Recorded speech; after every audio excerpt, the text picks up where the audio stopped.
Hello Kaijudo fans, I'm Corlin Harris here at the Summer Championship 2014, and I'm here doing a deck tech with none other than CVH Christian Van Hoose.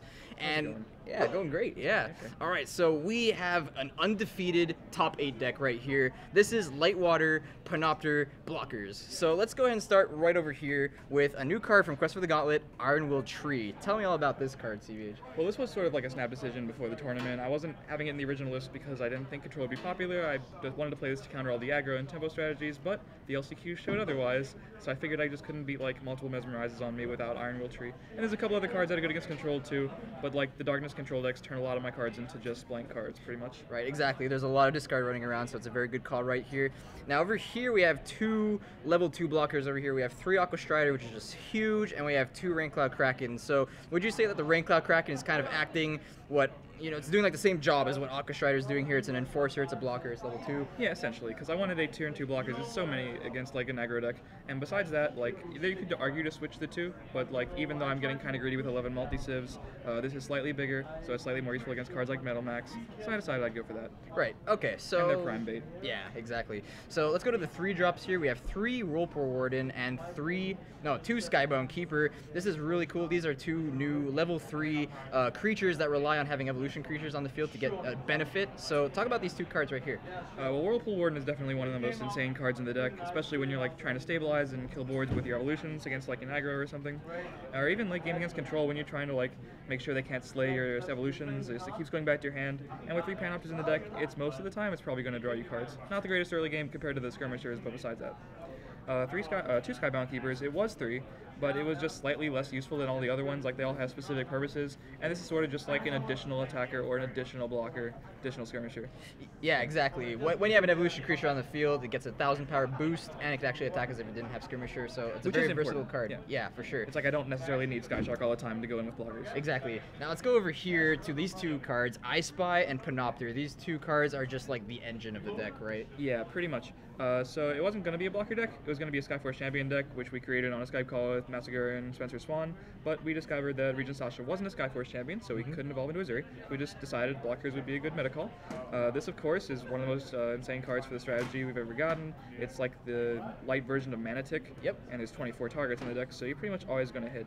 And Panopter, like, there's actually more decks with Panopter here, like Lightwater Dark, and it turns into like who can keep Panopter on board the longest. Yeah. Or if they discard my hand, that's the game too. But mostly it's about Panopter and the insane advantage you can get off it almost all the time when you play it.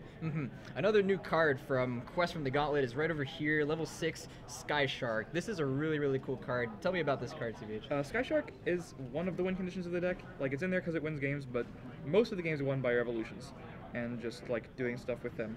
But Sky Shark is also there because you can just go like Sasha, and the next turn you probably have 3 or 4 blockers, and you Sky Shark, and then you just Alpha Strike yet again, or Jazuri in the same play. It's only actually won me, I think, 2 or 3 games this whole weekend, but it's still very good. Exactly. I expect it to do more work. Yeah, it's an excellent backup for sure. Now let's go talk about this evolution right here, Magistrate Jazuri, the full art version from the set premiere. Talk about this. It's kind of like, the fact that it's a blocker is both helpful and hurtful. Like, you can get Blaze Helix, so you have to be very careful against decks that run blocker hate. Like, very, very careful. Yes. Because Krakus the Dominator will make this very bad, very fast.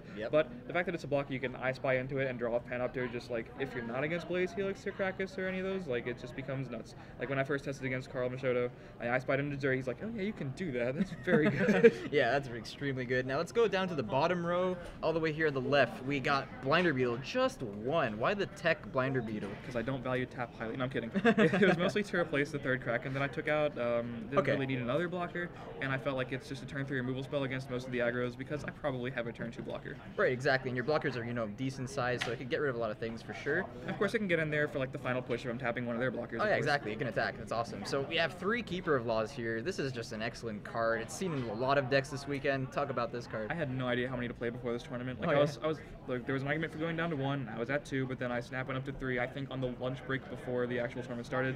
Like, right after draft 2, I was like, I need to play 3 Keeper of Laws because of Mesmerize. And like, it started helping immediately. Like, 2 on board against next control deck.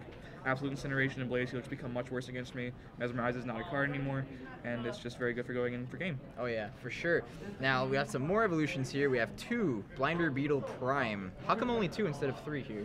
I didn't have enough Enforcers, and I didn't want to run more Enforcers, so I felt like 2 would be fine. Like, it's very good against aggro, and apparently the Panopter mirror match, because Panopter killers are great, Yeah. and I have a few of them. But besides that, like, it's not too great against most control decks, so I usually just don't value the Enforcers highly and put them all down. Okay, and we have pretty much the big bomb right here.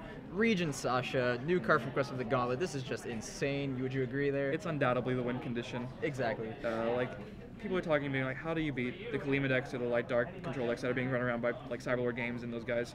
And like, basically, you have to get a board.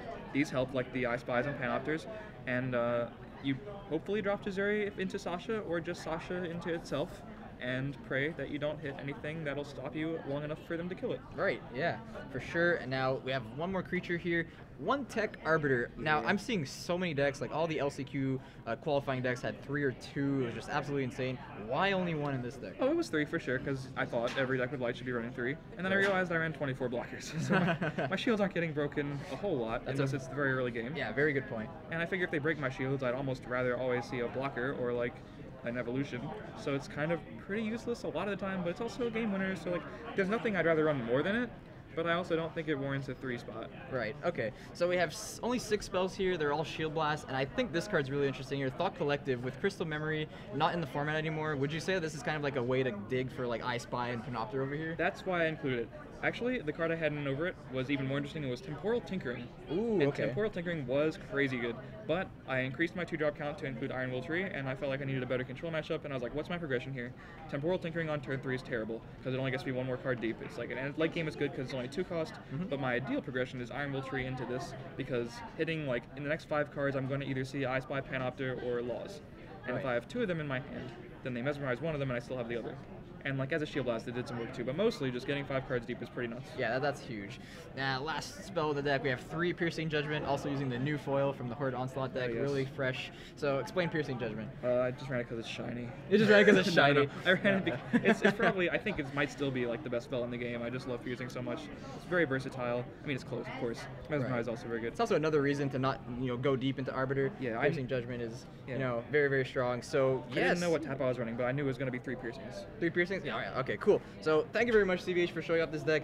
Good luck in the top 8. Thank you. This is a really cool deck. This is Corlin Harris signing off from the Deck Tech Center.